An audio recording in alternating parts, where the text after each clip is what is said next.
Hello, do not forget your car, please, as far as electromagnetic frequency pollution goes. Depending on how much you drive, this could be very important. Some situations are not, depending, if you work from home, you barely use your car and it's kind of a casual vehicle that just weekends or a little, an hour a day or something like that. Well, then that can be exceptional. Being at your home is protected from electromagnetic waves and frequencies and ELFs and low frequency radiation of all sorts. And so that can be an exception. But in general, it's good to investigate the car when you buy the car with the tri-field meter if you have electrosensitivity. Um, or electrosensitive if you are electrosensitive. But I would say that in general, most people have a problem with the driver's seat, not just the driver's seat, but both seats, front seats. And then the driver's seat being most important, that's where the driver is. And so a lot of people detect high milligauss readings on a magnetic setting for magnetic waves and um, lower frequency than the RF waves, which is like the Wi-Fi and internet. And those things are also coming into the car and from the car through Bluetooth and little transmitters. And there's natural magnetic waves coming from the car just through the rotation of the tires on down to the machinery and the fans and everything else. But there's more intense levels of the magnetic waves coming through the electrical components and how they run typically from the front to the back of the vehicle to power different rear axle steering or rear axle powertrain, drivetrain, or for many other reasons, depending on the car, especially like these new cars and electric cars and high battery operated cars, German cars too, G-Wagons, having batteries in the center console or behind the console in the back seat. So this is running all the wires to there. So that's coming through the console and the driver sits next to the console. So you have these kind of combinations everywhere. And then there can be added features to the car, trailers and winches and um, antenna systems, and so radio systems and different things that are all adding to that. So the most common usage is typically people put some sort of protection between them and their feet at the feet level where they're driving because they detect a lot of stuff running underneath that area.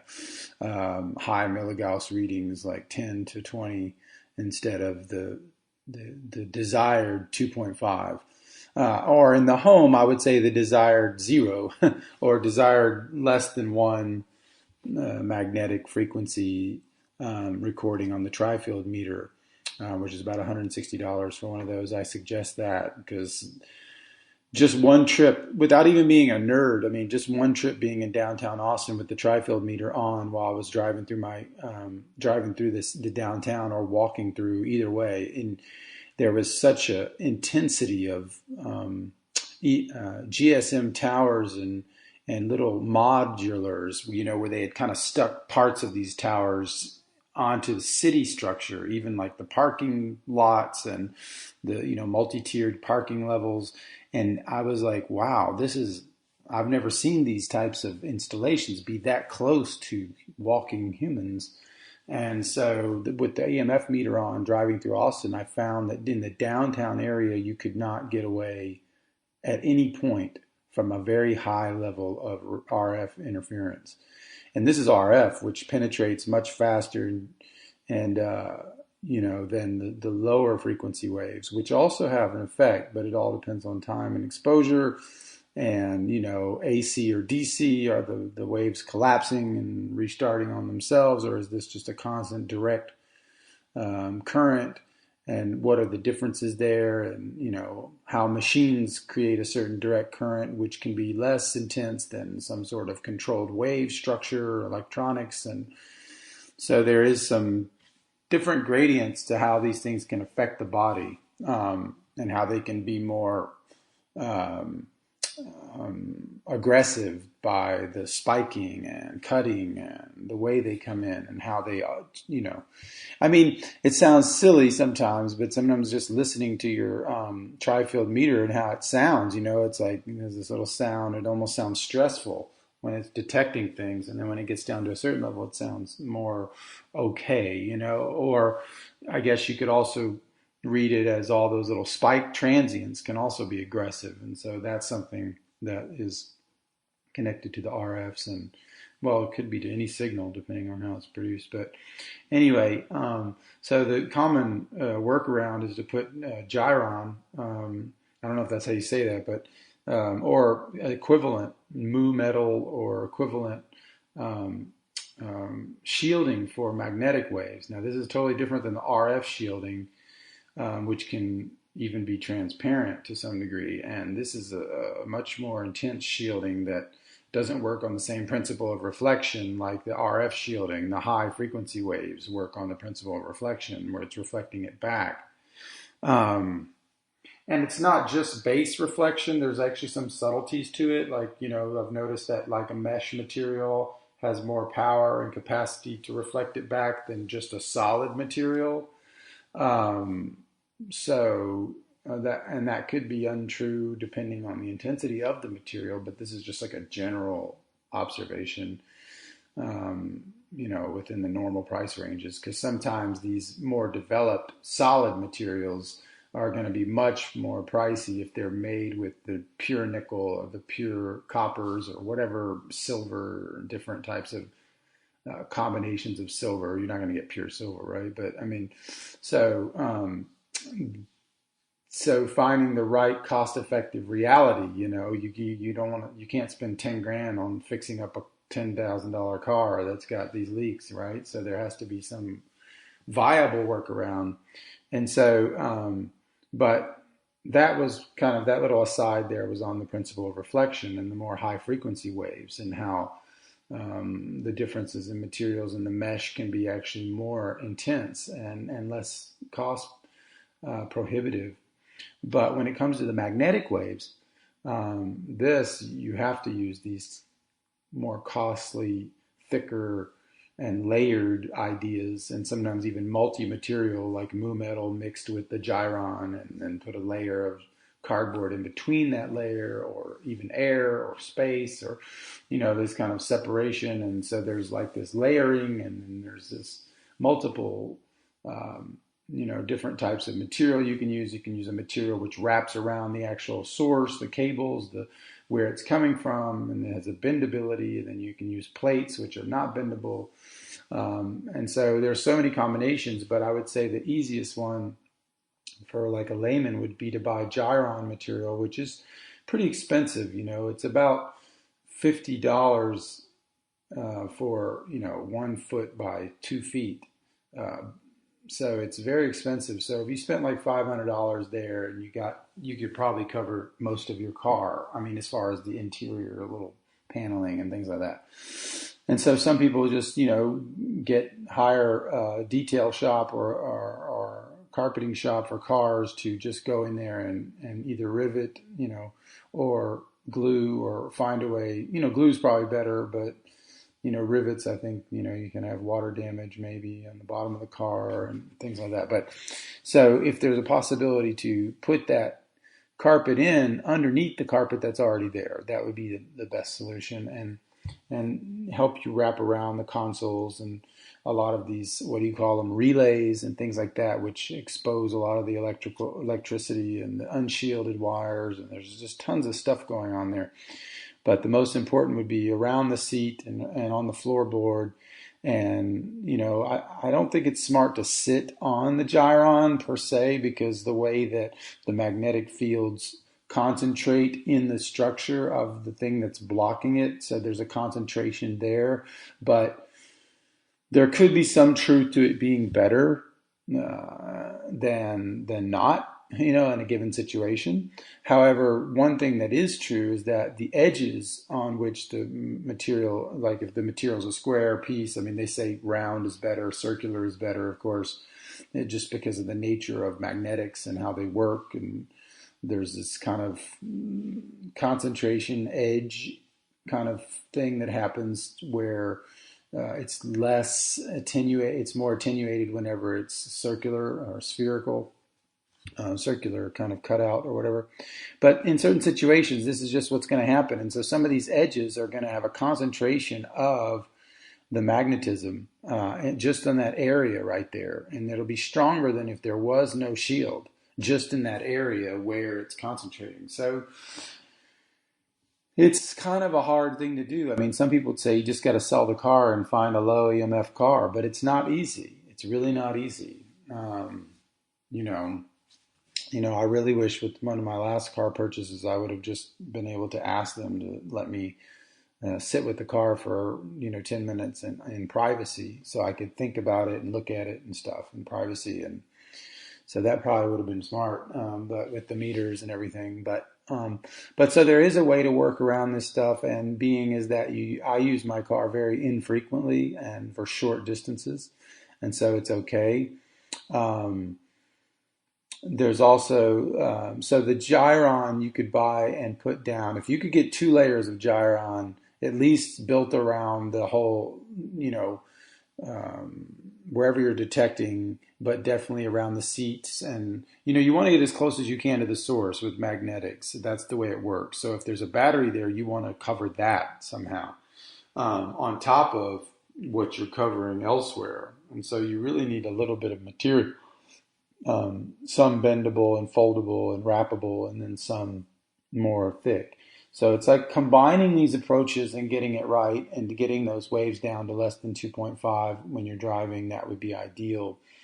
Um, uh, and typically, there's a notion in car creation and fabrication to be under 2.5, where the driver's head is, and there is some notion of that when the car is created, the engineering of the car. However, the add-ons and a lot of the things cannot be avoided.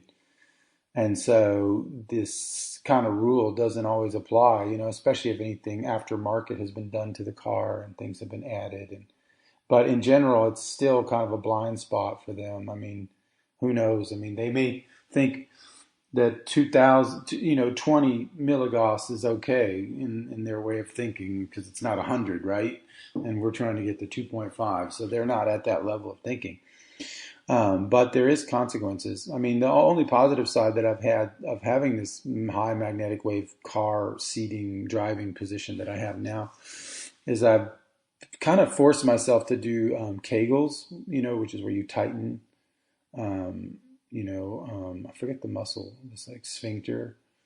Um, I don't know what the name, Périnée. I forget the muscle in English, the name. I learned it in French, but anyway. And so, that's where you're squeezing. Just look up Kegels. You're squeezing kind of like it's not your butt cheeks, but it's like underneath. And so this kind of tightening is actually helping bring circulation down to that area while it's being challenged by the micro magnetic waves. And so it's forced me into a kind of a discipline of doing that while I'm driving the car, which I otherwise I would have been lazy on. And so the strange positive benefit of this has been, I mean, with the exception of the fact that I'm seeking to remedy and lower the waves as much as possible through the gyron and through these ideas that I'm speaking of. So those are also, I'm just now doing all of this. That's why I'm doing the podcast. I'm still waiting on the delivery of some of these items.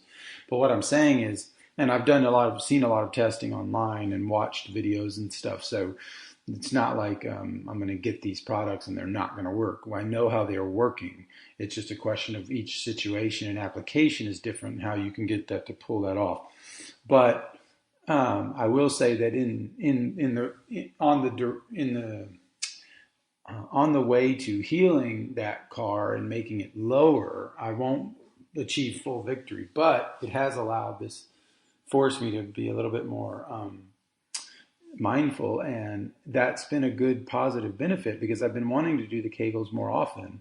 They really help with like erections and sexual intensity. There's things that you can always increase in that world. Um, and so that was something I wanted to do to keep that. And it's not just for sex, of course, like health. I mean, the prostate cancer is one of the biggest cancers out there. And a lot of it has to do with nutrition deficiencies for men, especially as they get older, but especially vitamin K2, which is hard to find in high quantities, with the exception of foie gras and which is like a fattened duck liver, which you have to order imports typically, um, or emu oil, which I recommend in another podcast called Threefold Remedy. So these without finding an adequate source, and there's also in like high vitamin butter, which comes from the Alps and has been centrifuged into something called Green Pastures Vitamin X. Um, uh, what is it called? Alpine butter. So, you can find that supplement. It's out there. So there's a few places you can get this concentration. Ghee as well. You know, there's a kind of there's something about pushing the butter to a certain level of heat and processing, I guess you could say, which pushes this vitamin further. It's hard to explain, but if you know anything about how vitamin synthesis is, like, when they create vitamin D synthetically, they kind of irradiate it. It's almost like they're doing what we do to bacon in the pan. We have to push that skin until it's like completely kind of fried, and then it has the right taste. Well, that taste that we're tasting with chicken or bacon or whatever it is, that skin is the vitamin D getting pushed to that level, to where it's at the level that tastiness is connected to the vitamin. And so there's a copying of this dextrogir process um, um, through synthetic means, and taking lanolin from sheep, which is kind of like a little fat, and then kind of radiating it and pushing it to a certain level, and then that increasing that vitamin. So they know about this stuff, and cooking is basically that art form too. It's about transformation and bringing things to the right level to where they're not only tasty but healthy. So why did I get into that? Oh yeah, so for the prostate, the prostate being such a key, that nutrition deficiency, but not only that, but also its own health. We don't take care of it, and there's kind of like a taboo around that whole section of the body. And so, the Ayurvedic philosophy and medicine, they practice these type of Kegels, and this is a very integrated part of Indian medicine. Now we can learn from them. We can learn that from them, and then there is Americanized versions of all these things. None of it has to be outsourced to that degree. We just have to remember, the Greek calisthenics and all these things they were doing. These had some of that in there, and we've kind of forgotten about these movements, and so we're coming back to that to that. To not losing the observational power that nature, to not losing our observation of nature and what we've gained through that, the wisdom we've gained by observing nature and observing the natural world and how it functions. And so there's a need for this beyond just sexual prowess and all this kind of stuff, but it does help there too. And it's probably connected to testosterone in some degree, because there's such a connection to lack of free form testosterone in some of these conditions. And so, even when it comes down to hair loss, you have like a testosterone which is not being able to be used up and get free, and so we have this kind of like sequestering, and so this focus on the prostate is important. So yeah, in the car, that's one of the things. Of course, your heart and your mind and your head and all that stuff needs to be safe too. But there's, the lowest part of your body in the car is going to be the closest, the most affected by what's happening underneath the car and the consoles and everything. So finding a way to protect yourself from this, um, like maybe using some metal plates over the battery part if it's close to you, and then maybe some magnetic foil for wrapping around the cables throughout the consoles or underneath, and you take them apart, and then putting a layer of the gyron underneath the floorboard and the seats and the carpeting that's lining the whole passenger side. I mean, driver's side. There you can start to get something interesting. And, if you're only using the car like I do, like 1 hour a day max, then you're fine because your home and your sleep and everywhere else is going to be free of that. So that's going to be, I mean, I don't like to say you're fine in that sense, like, but I do think that there's a, we can't avoid all of these things, and they're going to be increasingly difficult to avoid, I do feel. With the exception of your home and some safe space like that, you're going to be challenged when you go out into the world more and more. So there has to be some level of, um, resistance through for this type of protection, some sort of internal resistance through like the Kegels, and just different levels of resistance and different levels of things that one can do. So anyway, hopefully this podcast can help. We're going to tag it with prostate too, because I didn't really know we'd be talking about that. But anyway, um, let's see here. Yeah, that's important. Now, when it comes to your home, you do have to watch out for magnetic waves, and sometimes in the home, you will have to do a decoupling on your. If you detect these waves, sometimes you put the thing on the trifield meter on the floor and you just slide it, and you can see if it's like triggering. And sometimes it'll just shoot up because you're running over a piping system where they've grounded the electrical system to that grounding system there. This is like the history of how we ground things in a home, same as within a car, and they ground it to the electrical system. I mean, not, the plumbing system, not the gas system, but the plumbing system. And so then this can create problems too.